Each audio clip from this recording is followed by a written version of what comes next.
የቀበና ወንዝን አበላሽተ ነው በዘመናት መካከል አትክልቶቹ ዛፎቹ እየጠፉ እግዚአብሔር አምላክ ፈጣሪ አምላክ የሰጠን ያ ድንቅ ተፈጥሮ ያ ድንቅ ውሃ ጠፍቶ ደርቆ የፍሳሽ መውረጃ ብቻ ሆኖ የብክለት ምንጭ ሆኖ ከርሟል። በዚህ አይነት ሁኔታ ትውልድ አልፏል ማለት ነው።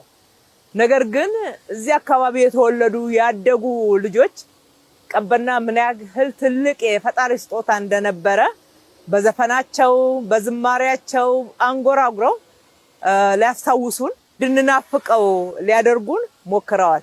ጊዜው ደርሶ ፈጣሪ አምላክ ረድቶን እነሆ ይሄው ብለን ለዚህኛው ትውልድ ማቅረብ ችለናል ማለት ነው።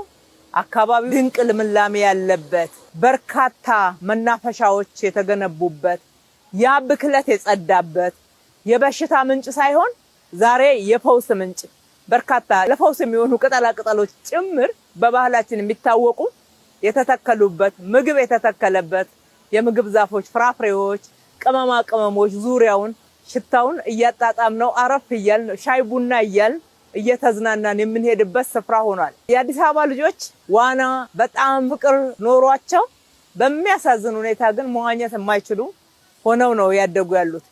በፍሳሽ ላይ ይዋኛሉ። ይሄንን ማየት በተለይ እንደ መሪ እንደ ወላጆችም በጣም ከባድ ይመስለኛል። በየሽንት ቤቱ በወጣ ፍሳሽ ላይ እዚህ ከተማ ላይ የአዲስ አበባ ህፃናት ይዋኛሉ። ይሄ እኮ ይቆጫል። በጣም ትልቅ ቁጭት ነው ያሳደረብን።